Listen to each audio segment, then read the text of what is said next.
Hi friends, ಎಲ್ಲರೂ ಹೇಗಿದ್ದೀರಾ? Welcome back to my YouTube channel. ಏನಪ್ಪ ಇಷ್ಟು ದಿನ ಆದಮೇಲೆ ವೀಡಿಯೋ ಮಾಡ್ತೀನಿ ಅಂದ್ಕೊಂಡಿದ್ದೀರಾ?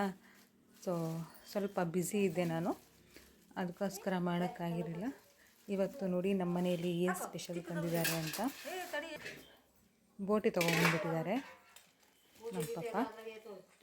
ಇದು ಲಿವರು ಇವಾಗ ಹಾಕ್ತಾ ಇದ್ದಾರಲ್ಲ, ಇದು ಬೋಟಿ.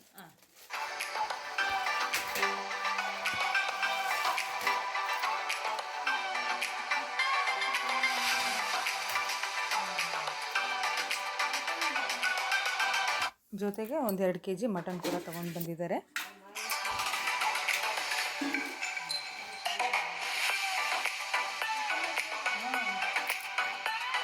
ಸೊ ನನ್ನ ತಂಗಿ ಎಲ್ಲ ತೆಗೆದು ಪಾತ್ರೆಗೆ ಹಾಕ್ತಾಯಿದ್ದಾಳೆ. ಇವಾಗ ನೋಡಿ ಬೋಟಿನ ಓಪನ್ ಮಾಡಿ ಹಾಕ್ತಾಯಿದ್ದಾಳೆ. ಕಳು ಪಚ್ಚೆ ಎಲ್ಲ ನೋಡಿ ಒಳಗೆ ಇರುತ್ತೆ. ಸೊ ಇದನ್ನೆಲ್ಲ ನಾವು ಹೇಗೆ ಕ್ಲೀನ್ ಮಾಡ್ತೀವಿ ಅನ್ನೋದನ್ನು ನಿಮಗೆ ತೋರಿಸ್ಕೊಡ್ತೀನಿ.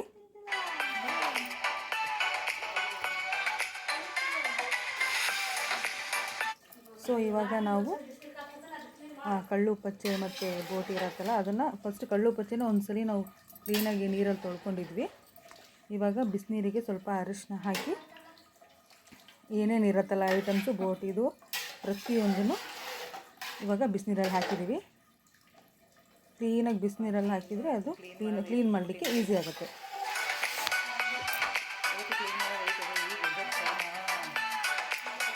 ಬಿಸಿನೀರು ತುಂಬ ಬಿಸಿಯಾಗಿದ್ದರೆ ತುಂಬ ಒಳ್ಳೆಯದು. ಆವಾಗ ಕೊಳೆ ಎಲ್ಲ ಬೇಗ ಬಂದುಬಿಡತ್ತೆ.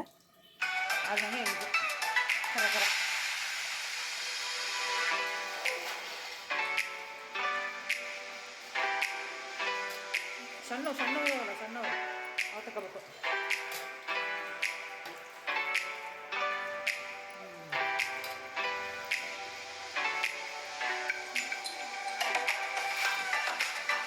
ಸೊ ಇವಾಗ ನೋಡಿ ನನ್ನ ತಂಗಿ ಒಂದೊಂದೇ ಬೋಟಿನ ಮತ್ತೆ ಬಿಸಿನೀರಲ್ಲಿ ಹಾಕಿದ್ವಲ್ಲ ಅದನ್ನು ಮತ್ತೆ ಕ್ಲೀನ್ ಮಾಡ್ಕೊತಾ ಇದ್ದಾಳೆ.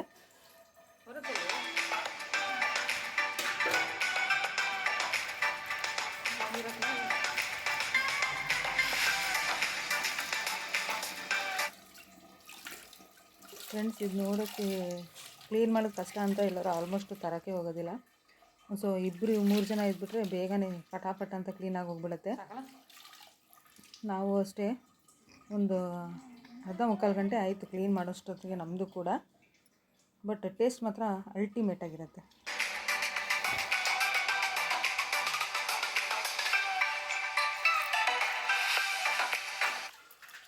ಒಂದೆರಡು ಸಲಕ್ಕೆ ನಾವು ಕ್ಲೀನಾಗಿ ತಣ್ಣೀರಲ್ಲಿ ಕೂಡ ವಾಶ್ ಮಾಡಿದ್ವಿ. ಇವಾಗ ಮತ್ತೆ ಬಿಸಿನೀರಲ್ಲಿ ಕ್ಲೀನಾಗಿ ಬೋಟಿನ ಮತ್ತೆ ತೊಳ್ಕೊತಾ ಇದ್ದೀವಿ. ಏಕೆ ಅಂದರೆ ಸ್ವಲ್ಪ ಚೆನ್ನಾಗಿ ಕ್ಲೀನ್ ಮಾಡಬೇಕು, ಇಲ್ಲ ಅಂತ ಅಂದರೆ ಅದು ಸೇರಲ್ಲ ಸರಿಯಾಗಿ. ಎಷ್ಟು ಕ್ಲೀನ್ ಮಾಡ್ತೀವೋ ಅಷ್ಟು ಟೇಸ್ಟಾಗಿ ಬರುತ್ತದು. ಸೊ ನೋಡಿ ಈ ಥರ ಕ್ಲೀನಾಗಿ ಕ್ಲೀನ್ ಮಾಡ್ಕೋಬೇಕು. ಮತ್ತು ತಣ್ಣೀರಲ್ಲಿ ಒಂದ್ಸಲ ಈ ಥರ ಕೈಯಲ್ಲಿ ಕ್ಲೀನಾಗಿ ತೊಳ್ಕೊಬೇಕು.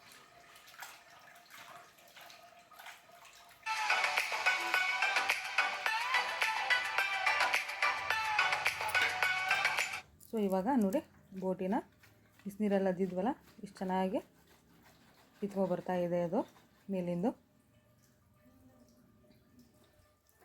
ನಾನು ಈ ಕಡೆ ಹಿಡ್ಕೊಂಡಿದ್ದೀನಿ, ನನ್ನ ತಂಗಿ ಕ್ಲೀನಾಗಿ ಚಮಚ ತೊಗೊಂಡು ಕ್ಲೀನಾಗಿ ಅದ್ರ ಸಿಪ್ಪೆಲ್ಲ ತೆಗಿತಾ ಇದ್ದಾಳೆ. ಬಿಸಿನೀರಲ್ಲಿ ಹಾಕಿದ ಕೂಡಲೇ ಆಟೋಮೆಟಿಕ್ಕಾಗಿ ಬೇಗ ಬಂದುಬಿಡುತ್ತೆ ಈಸಿಯಾಗಿ. ಕ್ಲೀನಾಗಿ ತೊಳ್ಕೊಳೋದಷ್ಟೇ ನಮ್ಮ ಕೆಲಸ. ನೋಡಿ ಈ ಥರ ಯಾವುದಾರ ಒಂದು ಸ್ಪೂನು ಅಥವಾ ಚಾಕುನೋ ಅಥವಾ ಯಾವುದಾರ ಒಂದು ಸಹಾಯದಿಂದ ಈ ಥರ ಕ್ಲೀನಾಗಿ ವಾಶ್ ಮಾಡ್ಕೋಬೇಕು.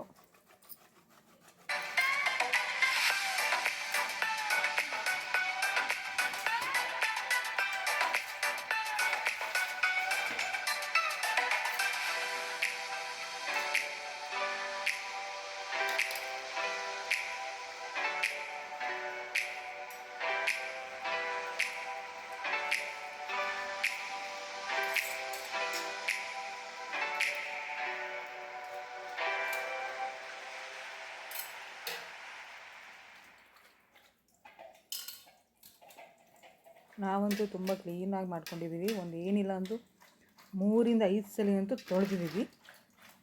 ಅವಾಗೆ ಇದು ಕ್ಲೀನ್ ಜಾಸ್ತಿ ಚೆನ್ನಾಗಾಗೋದು.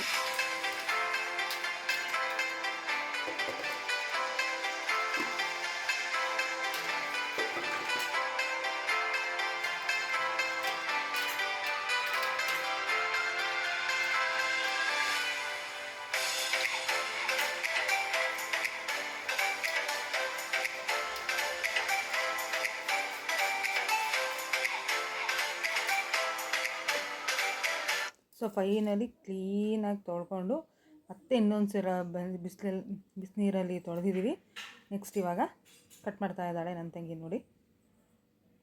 ಬೋಟಿನ ಈ ಥರ ದೊಡ್ಡಕ್ಕೆ ಸ್ವಲ್ಪ ದೊಡ್ಡ ಸೈಜಲ್ಲಿ ಕಟ್ ಮಾಡಿಕೊಂಡ್ರೆ ಬೇಯಿಸುವಾಗ ನಮಗೂ ಕೈಗೆ ಚೆನ್ನಾಗಿ ಸಿಗುತ್ತೆ ಅಂತ ಸ್ವಲ್ಪ ದೊಡ್ಡಕ್ಕೆ ಮಾಡ್ಕೊಂಡಿದ್ದೀವಿ ಅಷ್ಟೇ. ಸೊ ಇವಾಗ ಕಟಿಂಗ್ ಶುರುವಾಗ್ತಾ ಇದೆ ನೋಡಿ. ಕಟ್ ಮಾಡಿ ಪಾತ್ರೆಗೆ ಹಾಕ್ತಾ ಇದ್ದಾಳೆ.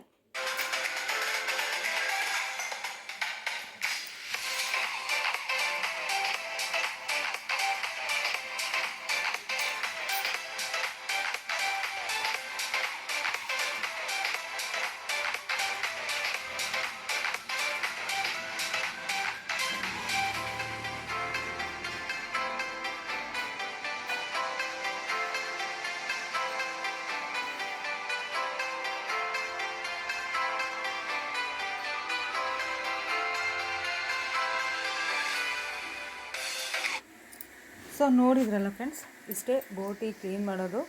ತುಂಬ ಕಷ್ಟ ಏನಲ್ಲ. ತುಂಬ ಜನ ತುಂಬ ಕಷ್ಟ ಅಂದ್ಕೊತಾರೆ, ಆ ಥರ ಕಷ್ಟ ಏನಿಲ್ಲ. ಸೊ ನಾವು ತೋರಿಸಿದ್ವಲ್ಲ ಆ ಥರ ಮೆಥಡಲ್ಲಿ ಮಾಡಿ ನೋಡಿ. Thanks for watching.